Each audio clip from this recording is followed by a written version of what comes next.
اعوذ باللہ من الشیطان الرجیم بسم اللہ الرحمن الرحیم۔ عزیز ساتھیو، السلام علیکم۔ اس محلے میں آنا ہمارا مقصد کوئی سیاست نہیں ہے، کسی کی مخالفت نہیں ہے، کوئی فتنہ نہیں ہے، کوئی حکومت پر نکتہ چینی نہیں ہے۔ ہر گھر میں، ہر محلے میں، ہر شہر میں اہل دل ہوتے ہیں، ان اہل دلوں کو نکالنا ہمارا مقصد ہے اور دلوں کی آواز دلوں تک پہنچانا مقصود ہے۔ حضور پاک کے زمانے میں دو طرح کا علم تھا، ایک زبان والوں کے لیے اور ایک دل والوں کے لیے۔ زبان والے علم کو ظاہری علم بولتے ہیں اور دل والے علم کو باطنی علم بولتے ہیں۔ آپ کے زمانے میں جن لوگوں نے صرف ظاہر پہ قناعت کری، انہی میں کوئی خوارج ہوئے اور کوئی منافق ہوئے، اور جن لوگوں نے وہ دل والا بھی علم حاصل کیا وہ تو ایک صحابی یا رسول اللہ کہلائے اور ولیوں سے بھی اعلیٰ مقام حاصل کر کے چلے گئے۔ آج علم ظاہر کی انتہا ہو گئی۔ جب انتہا ہو گئی، وہ لوگ خارج منافق ہو گئے تھے اور یہ لوگ 72 فرقوں میں تقسیم ہو گئے۔ اب ضرورت اس بات کی ہے کہ جس علم سے وہ صحابی یا رسول اللہ کہلائے تھے، وہ علم آج کے نوجوانوں کے دلوں میں بھی ہونا چاہیے۔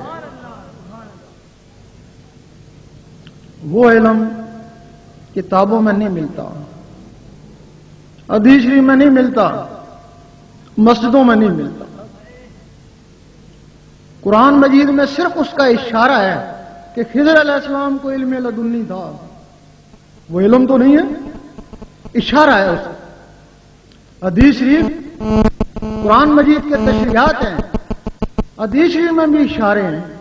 حضرت ابو ہریرہ رضی اللہ تعالیٰ فرماتے ہیں کہ مجھے حضور پاک سے 2 علم حاصل ہوئے، ایک تمہیں بتا دیا، اگر دوسرا بتاؤں تو تم مجھے قتل کر دو۔ اس کا مطلب ہے وہ حدیث شریف میں بھی نہیں ہے۔ اور ایک اور واقعہ ہے، ایک دفعہ مولانا جلال الدین رومی رحمۃ اللہ بازار سے گزر رہے تھے،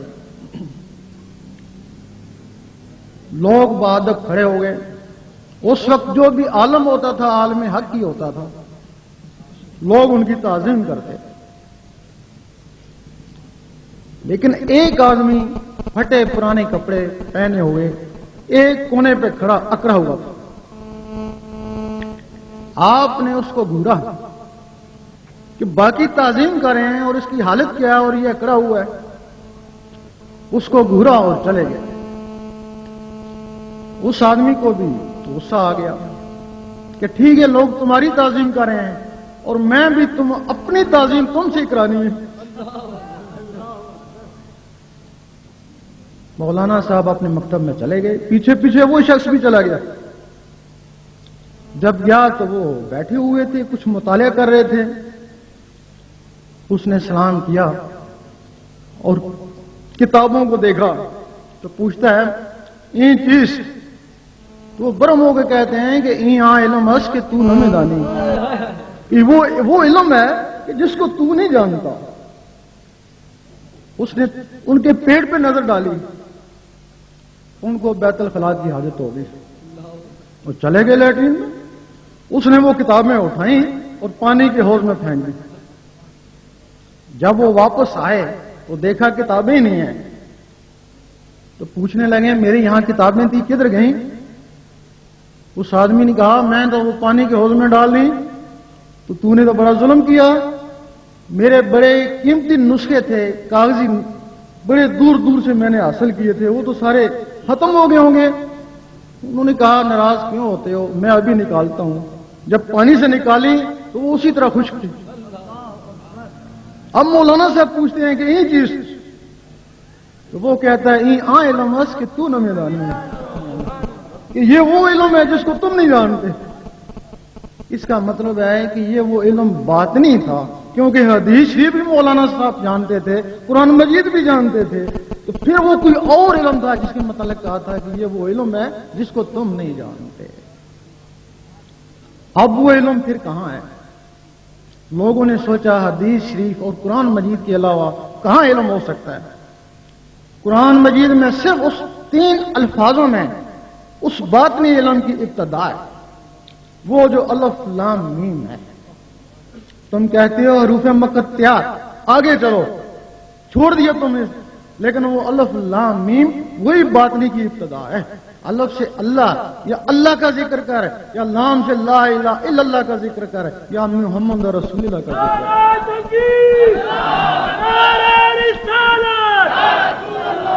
اگر تو ذکوریت میں نہیں ہے تو ٹھیک ہے، تو قرآن مجید پڑھتا ہے. اور جو لوگ ذکوریت میں ہیں ان کو قرآن مجید فرماتا ہے تو ان کو نور سے ہدایت ہے، اور جو ذکوریت میں نہیں ہے تو ان کو پھر قرآن مجید سے ہدایت ہے. اب وہ باطنی علم کیا ہے؟ سخی سلطان نور رحمۃ اللہ فرماتے ہیں، میں کسی مدرسے میں نہیں پڑھا، لیکن میں نے قرآن مجید کا پہلا لفظ الف سے اللہ اللہ کرتا رہا. کئی سال تک اللہ اللہ کرتا رہا. اللہ اللہ میری نس نس میں چلا گیا. اللہ اللہ سے میرا سینہ منور ہو گیا. جب سینہ منور ہو گیا تو جس طرح ظاہری علم کے لیے سفید کاغذ چاہیے، اسی طرح باطنی علم کے لیے سفید سینہ چاہیے. میرا سینہ جب سفید ہو گیا تو مجھے حضور پاک نے سینے سے لگا لیا. جب سینے سے لگایا تو وہ باطنی اور ظاہری علم میرے سینے میں خود بخود ہی آ گئے. آپ فرماتے ہیں وہ علم میرے سینے میں آ گئے، لیکن چونکہ میں لکھا پڑھا نہیں تھا، وہ علم میرے سینے میں آ گئے لیکن میں لکھا پڑھا نہیں تھا، میں لکھ پڑھ نہیں سکتا تھا. پھر میں نے کیا کیا کہ میں وہ بولتا رہتا اور کاتب وہ لکھتے رہتے. اکتا کہ میں نے وہ کتاب نور الہدا بھی اسی طرح سے لکھوا دی اور کئی کتابیں بھی اسی طریقے سے لکھوا دی. اب وہ علم باطنی وہ کیا ہے؟ یہ تو الف سے اللہ سے اللہ اللہ کیا، لیکن اللہ اللہ کیسے کیا؟ زبان سے اللہ اللہ کرنا کوئی مشکل نہیں ہے. انہوں نے اگر اللہ اللہ کیا تو وہ دل سے کیا، تو دل سے اللہ اللہ کیسے ہوتی ہے؟ لوگ کہتے ہیں ہم نے دیکھا ہے دل گوشت کا لوتھڑا ہے، یہ اللہ اللہ کیسے کرتا ہے؟ لوگ کہتے ہیں یہ درویشوں کا خیال ہے. اگر تم اس کو حقیقت سمجھو، یقین کرو، تمہیں اس کے بغیر نیند ہی نہ آئے. لیکن تم کہتے ہو کہ یہ درویشوں کا خیال ہے. درویش کہتے ہیں کہ یہ زبان یہ بھی گوشت کا لوتھڑا ہے، یہ اللہ اللہ کیسے کرتی ہے؟ اس گوشت کو اللہ اللہ کرانے کے لیے ایک مخلوق ہے جو سینے کے درمیان میں ہے، اس کا نام ہے لطیفہ اخفا. وہ مخلوق اس کے ذریعے بولتی ہے. یہ گوشت کا لوتھڑا اس کا ذریعہ ہے. اگر کسی کی وہ مخلوق ختم ہو جائے، ڈاکٹر کہتے ہیں زبان تو ٹھیک ہے، پتہ نہیں بولتا کیوں نہیں ہے. انسانوں اور جانوروں میں انہی مخلوقوں کا فرق ہے. زبانیں جانوروں کی بھی ہیں، اگر صرف زبانوں کی بات ہوتی تو وہ بھی کچھ نہ کچھ بولتے، توتلا سے ہی بولتے تو صحیح. یہ مخلوق لطیفہ اخفا یہ آزاد ہے. تمہارے اس ڈھانچے میں 7 مخلوقیں بند ہیں. حدیث شریف وہ ہے جن کے نام ہے لطیفہ قلب، لطیفہ سری، روح، خفی، اخفا، انا، نفس. 7 اس ڈھانچے میں بند ہیں. 9 ان کے خلیفے ہیں جن کو جسے بولتے ہیں. 9 تو 16 مخلوقیں اس ڈھانچے کے اندر بند ہیں. وہ جو گوشت کا لوتھڑا ہے جس کو دل بولتے ہیں، اس کے ساتھ بھی ایک مخلوق ہے جس کا نام ہے لطیفہ قلب. 1,70,000 جالوں کے اندر بند ہے. اگر کوئی شخص اس کو بھی آزاد کرا لے تو جس طرح یہ زبان اللہ اللہ کرتی ہے، اسی طرح وہ لوتھڑا بھی اللہ اللہ کرتا ہے. وہ مخلوق اس کو اللہ اللہ کراتی ہے. جب یہ زبان اللہ اللہ کرتی ہے تو اس میں جنبش پیدا ہوتی ہے، جب وہ گوشت کا لوتھڑا اللہ اللہ کرتا ہے تو اس میں بھی جنبش پیدا ہوتی ہے۔ جب ذکر اللہ سے گوشت کے لوتھڑے میں جنبش پیدا ہو جائے تو عرش معلیٰ کو بھی جنبش ہوتی ہے۔ تو فرشتے پوچھتے ہیں اے اللہ یہ کیا ہو رہا ہے؟ اللہ تعالیٰ فرماتا ہے میرا ایک خاکی بندہ جس پہ انکار سجدہ ہوا تھا، آج وہ نہیں، آج اس کا دل میرے ذکر میں مصروف ہے۔ اس وقت فرشتے کہتے ہیں کاش ہم بھی اس طرح کے انسان ہوتے، ہمارے اندر بھی ایسے دل ہوتے، ہم بھی تیرے عرش کو ہلاتے۔ اگر تم کو فضیلت ہے تو اس دل سے فضیلت ہے۔ کیا وجہ ہے کہ فرشتے ہزاروں سال سے عبادت کر رہے ہیں؟ کئی جنات ایسے ہیں جو صحابہ جن ہیں، حضور پاک سے بیعت ہیں، ابھی تک موجود ہیں، اور تم 40-50 سال میں ان سے کیسے بازی لے کے جا سکتے ہو؟ اگر بازی لے کے جاتے ہو تو اس دل سے۔ اب وہ جو لطیفہ قلب ہے وہ 1,70,000 جالوں کے اندر بند ہے، جب تک وہ آزاد نہیں ہوگا تو یہ مقام حاصل نہیں ہوگا۔ اب وہ آزاد کیسے ہوتا ہے؟ کسی شخص نے انڈا نہ دیکھا ہو، اسے کہا جائے یہ ہوا میں اڑے گا، یہ چوں چوں کرے گا، وہ کہے گا تو غلط کہتا ہے، نہ اس کی ٹانگیں ہیں، نہ پر ہیں، نہ زبان ہے، توڑ کے دیکھتا ہوں کچھ نہیں، اور تو کہتا ہے یہ ہوا میں اڑے گا۔ وہ ایک نقل ہے، اس کا نام بیضہ ہے۔ تمہارے اندر بیضہ ناسوتی ہے، اس کے اندر ایک چوزا بند ہے، اور تمہارے اندر ایک فرشتہ بند ہے۔ اس کے اوپر 3 چھلکے ہیں، اس کے اوپر 1,80,000 جالے ہیں۔ اس کو زہری گرمی کی ضرورت ہے اور اس کو اللہ کی ضربوں کی ضرورت ہے۔ اس کے لیے مرغی چاہیے اور اس کے لیے مرشد چاہیے۔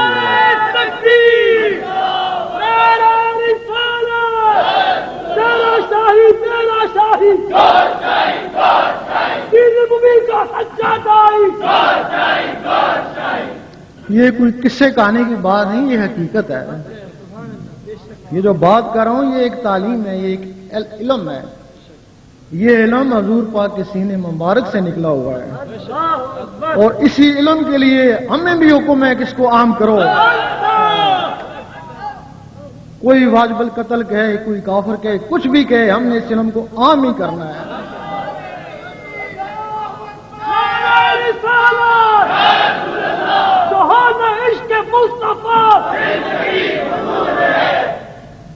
اب جب اس انڈے سے وہ چوزا نکلتا ہے، جو ہی نکلتا ہے، اس کو کوئی سکھاتا نہیں ہے، بغیر سیکھے سکھائے وہ چوں چوں کرتا ہے، اس کی فطرت ہے۔ اور جب یہ بیضہ پھٹتا ہے تو اس سے جب وہ فرشتہ نکلتا ہے تو بغیر سیکھے سکھائے اللہ اللہ کرتا ہے، اس کی فطرت ہے اللہ اللہ۔ اس وقت وہ آدمی دیکھتا ہے میں تو اللہ اللہ نہیں کر رہا، میرے اندر کون اللہ اللہ کر رہا ہے۔ اس کی آواز بالکل بچوں کی طرح ہوتی ہے۔ اب آدمی اس کا استاد بن جاتا ہے، اس کو صرف اللہ اللہ کرنا آتا ہے، اس کو اور کچھ نہیں آتا۔ آدمی اس کا استاد بن گیا۔ یہاں سے 2 طرح کی تسبیح چلتی ہے، ایک پتھر کی تسبیح جو بازاروں میں بکتی ہے، اور ایک دل کی تسبیح جو خواص کے لیے ہے۔ وہ پتھر کی تسبیح کا کیا کام ہے؟ وہ کرتی ہے ٹک، زبان کرتی ہے اللہ، وہ کرتی ہے ٹک، زبان کرتی ہے اللہ۔ وہ تسبیح بھی بار، جو زبان سے اللہ اللہ ہو رہی ہے وہ بھی بار۔ اب ایک دفعہ اللہ کہہ لینا کافی ہے، یہ گھڑی گھڑی اللہ اللہ کیوں کرتے ہیں؟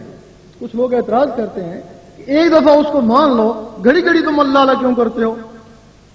جس طرح بادل آپس میں ٹکراتے ہیں تو بجلی پیدا ہوتی ہے، اسی طرح جب اللہ اللہ آپس میں ٹکراتے ہیں تو نور بنتا ہے۔ لیکن وہ نور تسبیح بھی بار، دھیان بھی بار، اور وہ جو نور بنا وہ بھی بار۔ اسی طرح کی ٹک ٹک تمہارے اندر ہو رہی ہے۔ تم اس لطیفہ قلب کے استاد ہو گئے، اب تم نے اس کو کہا کہ تیری تسبیح یہ ٹک ٹک ہے۔ اب اس نے وہ دل کی دھڑکن کے ساتھ اللہ اللہ کرنا شروع کر دی، تم نے اس کے ساتھ ملائی، 3 سال تک اس کے ساتھ اللہ اللہ ملاتے رہے، کبھی ملی کبھی ہٹی، کبھی ملی کبھی ہٹی۔ 3 سال کے بعد وہ اتنا پختہ ہو گئی کہ تم ڈٹ کر سوتے رہے اور وہ اللہ اللہ کرتا رہا۔ سلی سلطان بو رحمۃ اللہ فرماتے ہیں کچھ جاگدے ہو سوتے ہو، کچھ سوتے ہو جاگدے ہو۔ کچھ لوگ ایسے ہیں جو جاگ کر ساری رات عبادت کرتے ہیں لیکن سوئے ہوئے میں شامل، اور کچھ لوگ ایسے ہیں جو بستروں پر سو رہے ہیں، ان کے دل اللہ اللہ کر رہے ہیں۔ حضور پاک فرماتے ہیں ہم سوتے ہیں، ہمارے دل نہیں سوتے۔ اب اس ٹک ٹک کا کیا کام ہے؟ وہ جو اندر ہو رہی ہے، اس ٹک ٹک کا کام ہے کہ خون کو آگے دھکیلنا، پھر آگے دھکیلنا، نس نس میں پہنچانا، پھر خون واپس آ جاتا ہے دل میں، پھر وہ ٹک ٹکیں اس کو نس نس میں بھیجتی ہیں۔ اب ان ٹک ٹکوں کے ساتھ اللہ اللہ مل گیا، اب وہ اللہ اللہ ان ٹک ٹکوں کے ذریعے نس نس میں چلا جاتا ہے، پورے لوح میں چلا جاتا ہے۔ اب جب تک لوح کو نکالو گے نہیں، اللہ اللہ اس جسم سے نکلے گا نہیں۔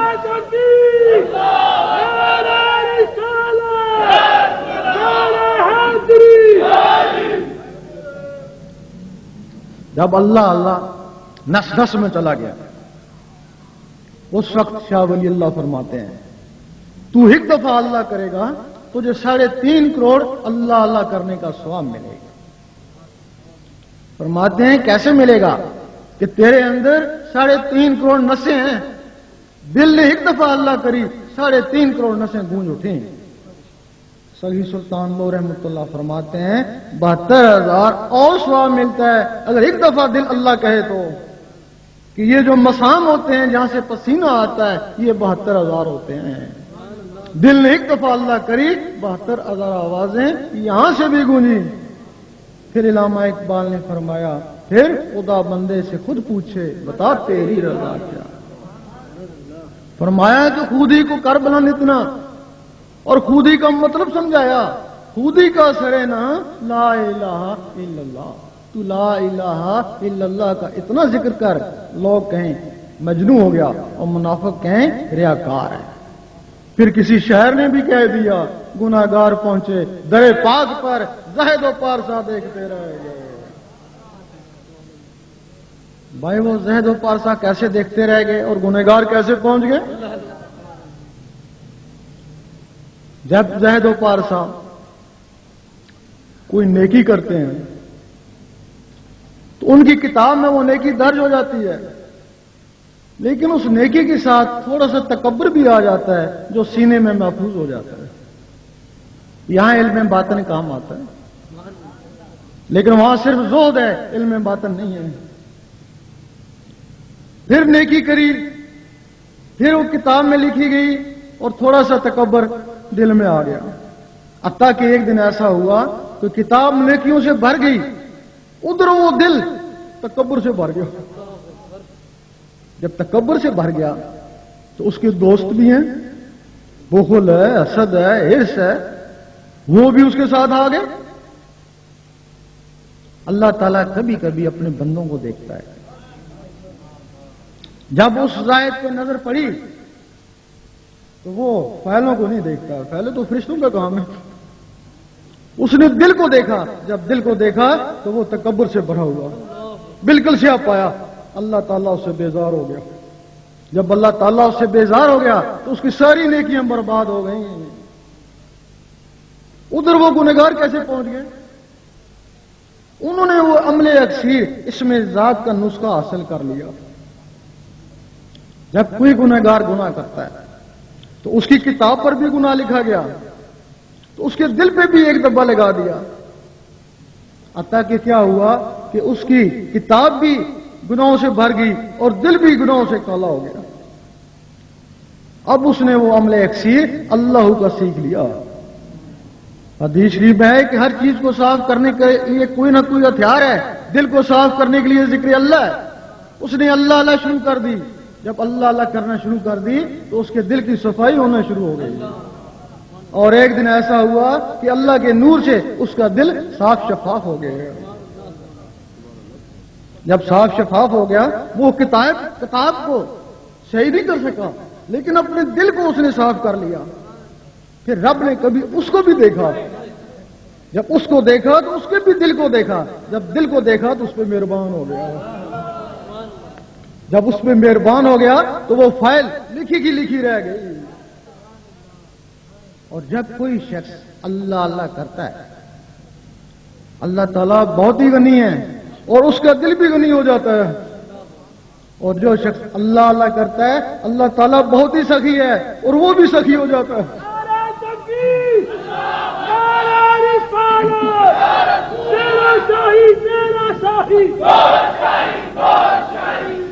جب وہ سخی ہو جاتا ہے تو کسی ولی نے شیطان سے پوچھا کہ تیرا بہترین دوست کون ہے؟ وہ کہنے لگا کنجوس عابد۔ کہ وہ کیسے؟ کہ اس کی عبادت کو اس کی کنجوسی رائے گاں کر دیتی ہے۔ تو تیرا دشمن کون ہے سب سے بڑا؟ تو شیطان کہنے لگا گنہگار سخی۔ کہ وہ کس طرح؟ کہ اس کی سخاوت اس کے گناہوں کو جلا دیتی ہے۔ اس طریقے سے گنہگار پہنچے در پاک پر، زاہد و پارسا دیکھتے رہے گے۔ جب کوئی شخص نسوں نسوں میں نور کو پہنچا لیتا ہے، اس کے اندر ریڈ جیمز بھی ہوتے ہیں جن کو سرخ جراثیم بولتے ہیں، وہ بھی اللہ اللہ کرنا شروع کر دیتے ہیں، اس وقت اس کو کہتے ہیں کہ یہ نور ہو گیا، یہ اب نور ہو گیا۔ لیکن اس وقت اگر کوئی عالم بھی ہے تو اس کو کہتے ہیں یہ نور علی نور ہو گیا۔ اور انہی عالموں کے لیے حضور پاک فرماتے ہیں کہ میرے عالم بنی اسرائیل کی نبیوں کی مانند ہوں گے، ان کی توہین ذرا سی بھی توہین دین اسلام کی توہین ہے۔ ان عالموں نے کافروں کو مسلمان بنایا، انہی لوگوں نے کافروں کو مسلمان بنایا۔ لیکن جو اس علم باطن کے بغیر، اللہ اللہ کے بغیر عالم ہیں، ان کو عالم سو کہتے ہیں۔ ان کے لیے حدیث ہے کہ جہل عالم سے ڈرو اور بچو۔ صحابہ کرام نے پوچھا عالم بھی اور جہل بھی؟ کہ جس کی زبان عالم اور دل سیاہ یعنی جہل ہو۔ ان عالموں نے کافروں کو مسلمان بنایا، یہ کسی کافر کو مسلمان نہیں بنا سکتا، لیکن مسلمان کو کافر کہہ سکتا ہے۔ جہاں کہیں فتنہ اٹھا، ان عالم حق نے اس فتنے کو جا کے مٹایا، یہ فتنہ مٹا نہیں سکتا ہے، روز ایک فتنہ کھڑا کر دیتا ہے۔ وہ جو پہلا درجہ تھا وہ مسلمان کا تھا، وہ جو تسبیح پڑھتا تھا وہ مسلمان تھا، مسلمان وہ جو جس کے دل میں نور چلا گیا وہ مومن تھا۔ مسلمان اور مومن میں فرق ہے۔ سورۃ حجرات میں اعراب نے کہا ہم ایمان لے آئے، اللہ تعالیٰ نے فرمایا نہیں، ان کو کہو صرف اسلام لائے۔ مومن کب بنو گے؟ جب نور تمہارے دل میں اترے گا۔ مسلمانوں میں 72 فرقے ہیں، ایک دوسرے کو کافر منافق کہتے ہیں، لیکن مومن تو سارے بھائی بھائی ہیں۔ مومن نہیں کہتا میں سنی ہوں، میں شیعہ ہوں، میں وہابی ہوں، مومن کہتا ہے بس امتی ہوں تمہارا یا رسول اللہ، کہ بس تمہارا امتی ہوں اور کچھ نہیں۔ اس کے آگے پھر ولایت شروع ہو جاتی ہے۔ یہ ولی لوگ کوئی آسمانوں سے نہیں آتے ہیں، یہ تمہارے اندر ہی ولایت ہے، ایک راز ہے۔ جس نے اس راز کو حاصل کر لیا وہ اللہ کو پا گیا۔ جو بھی بچہ خواہ کافر کا ہے یا مسلم کا اس دنیا میں آیا ولایت کا راز لے کے آیا۔ اگر کافر کا بچہ آیا وہ بھی ولایت کا راز لے کے آئے کہ پتہ نہیں کب مسلمان ہو جائے اور وہ راز سیکھ لے اور ولی بن جائے۔ اور تاریخ گواہ ہے کہ کافروں کے بچے بھی مسلمان ہو کے ولی بنے۔ دیکھا ہوگا رات کو گھر میں سوتے ہو لیکن کسی دوسرے شہر میں خواب میں گھومتے ہو، اکثر لوگوں کو خواب آتے ہیں، تم تو نہیں ہوتے ہو، تم تو سو رہے ہوتے ہو، لیکن تمہارے اندر کی کوئی چیز ہوتی ہے جس کو کہتے ہیں لطیفہ نفس، وہ ہر کسی کی آزاد ہے، وہ شیطانی محفلوں میں گھومتی رہتی ہے۔ اب وہ تمہارے اندر باقی مخلوقیں ہیں، وہ نسوں میں چپٹی ہوئی ہیں، ان میں جان نہیں ہے۔ اب تم نے اللہ اللہ کا نور ان تک پہنچایا، ان کی غذا گوشت روٹی نہیں ہے، ان کی غذا اللہ کا نور ہے۔ اللہ کے نور سے اندر وہ حرکت میں آئی، ان میں جان آئی،